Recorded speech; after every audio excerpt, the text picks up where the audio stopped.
जय हो माता रानी की, जय हो दुर्गा माता की।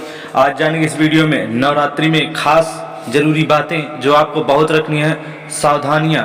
नवरात्र का व्रत रख रहे हैं तो जरूर रखें कुछ सावधानियां, और आपके लिए बहुत जरूरी वीडियो है, नहीं फिर आपके लिए बहुत ही अनहोनी हो सकती है। इस वीडियो को पूरा देख लेना है।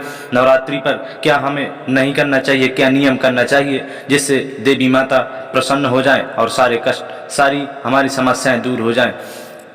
वीडियो को लाइक कर देना है और वीडियो पसंद आए चैनल को सब्सक्राइब कर लेना है और कमेंट बॉक्स पर नीचे लिख देना है जय माता रानी की, जय दुर्गा भवानी की। दोस्तों, नवरात्रि पर देवी पूजन और 9 दिन के व्रत का बहुत महत्व है। माँ दुर्गा के 9 रूपों की आराधना का पावन पर्व शुरू हो रहा है। इन 9 दिनों में व्रत रखने वालों के लिए कुछ नियमों का ध्यान रखना बेहद जरूरी है। आइए जानते हैं वो कौन से हैं नियम। नवरात्रि के 9 दिनों में माँ दुर्गा के 9 रूपों की पूजा की जाती है। माता के हर रूप का अलग महत्व है, इसलिए माँ के हर रूप की पूजा एक विशेष तरीके से की जाती है। नवरात्रि में व्रतियों को प्रतिदिन सुबह स्नान करना चाहिए, साथ ही आपको स्वच्छता का विशेष ख्याल रखना चाहिए।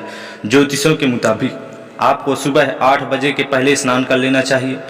नवरात्रि के दौरान आहार संबंधी नियमों का विशेष ख्याल रखना चाहिए। इस दौरान फल फूल, दूध के उत्पादन और चुनिंदा अनाज ही इस्तेमाल करने चाहिए। 9 दिनों तक खाने में अनाज और नमक का सेवन बिल्कुल भी न करें। इस चीज़ का सभी लोग अवश्य ध्यान रखें। कूटू के आटे से बनी रोटी, सामक चावल से बना डोसा, साबूदाना से बनाया खाना, सिंघाड़े का आटा, उबले हुए मीठे आलू यानी शकरकंद से बने व्यंजन, फल, आलू, मूंगफली आदि हम खा सकते हैं। तो आपको इन चीज़ों को विशेष ध्यान रखना है। नवरात्रि के 9 दिन तक रोज ज्योति जलानी चाहिए। फिर नवरात्र के पहले दिन की ज्योति को 9वें दिन तक लगातार जलाए रखना चाहिए।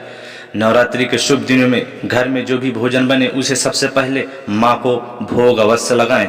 व्रतियों को नवरात्रि के दौरान सात्विक खाना ही खाना चाहिए। तला हुआ, तला भुना नहीं खाना चाहिए। दिन में कई बार न खाएं, हो सके तो एक बार आहार का ग्रहण करना चाहिए।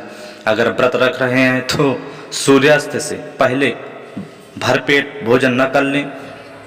व्रत के दौरान शराब, ड्रग, अंडे, मांसाहार, धूम्रपान इत्यादि चीज़ें बिल्कुल भी दूर हैं। अगर आप व्रत भी नहीं रहते हैं फिर भी आपको इन चीज़ों को सेवन नहीं करना चाहिए।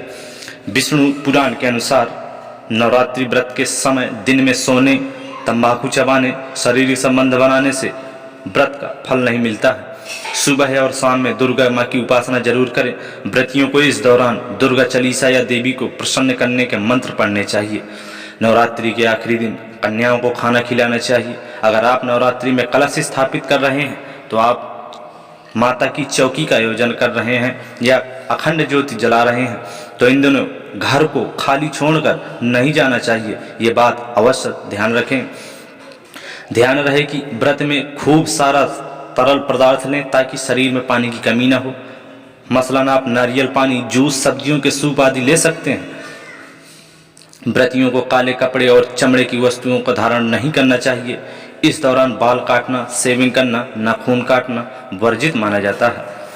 और दोस्तों, नवरात्र के दौरान भोजन में लहसुन और प्याज का इस्तेमाल हमें भूलकर भी नहीं करना है, नहीं तो फिर हमें नवरात्र में व्रत का शुभ फल हमें नहीं मिल पाता है।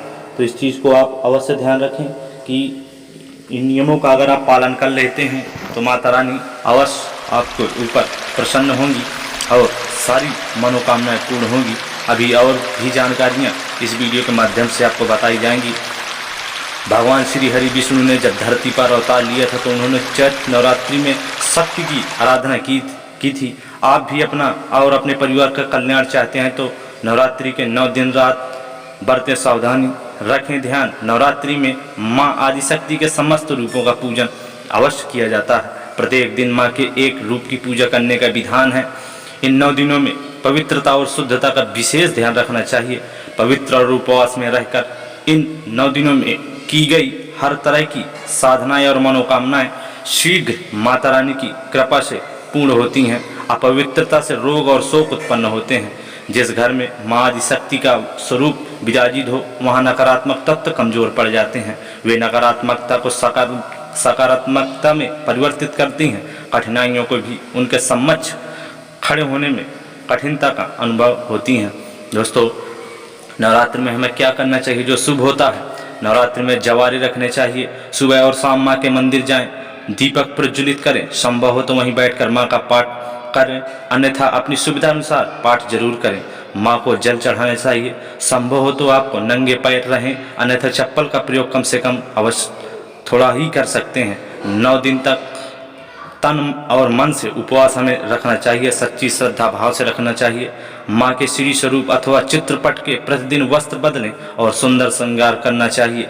अष्टमी नवमी पर विधि विधान से कंजक पूजन करें और उनसे आशीर्वाद जरूर लें। घर पर आई किसी भी कन्या को खाली हाथ विदा में बिल्कुल भूल कर भी नहीं करना चाहिए। जी हाँ, घर में माता की अखंड ज्योत प्रज्वलित करने से माँ स्वयं उस घर की रक्षा करती हैं। ब्रह्मचर्य व्रत का पालन करें, संभव हो तो आप जमीन पर लेटें। नवरात्र में हमें ये नहीं करना चाहिए, आपको छौंका नहीं लगाना चाहिए। जहाँ तक संभव हो 9 दिन उपवास करें, अगर संभव हो तो लहसुन प्याज का सेवन बिल्कुल भी न करें।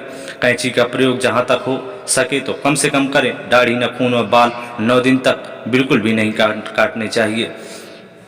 माँ के मंदिर से अन्न रहित भोग प्रसाद अर्पित कर सकते हैं। निंदा चुगली त्याग कर हर समय माँ का गुणगान करते रहें। आपको ये सावधानियाँ रखनी है। अगर इतना सब कुछ आप नियम अनुसार कर लेते हैं तो अवश्य माता रानी की कृपा होगी। तो इस वीडियो के माध्यम से संपूर्ण जानकारी मिली है, क्या सावधानियाँ रखनी है।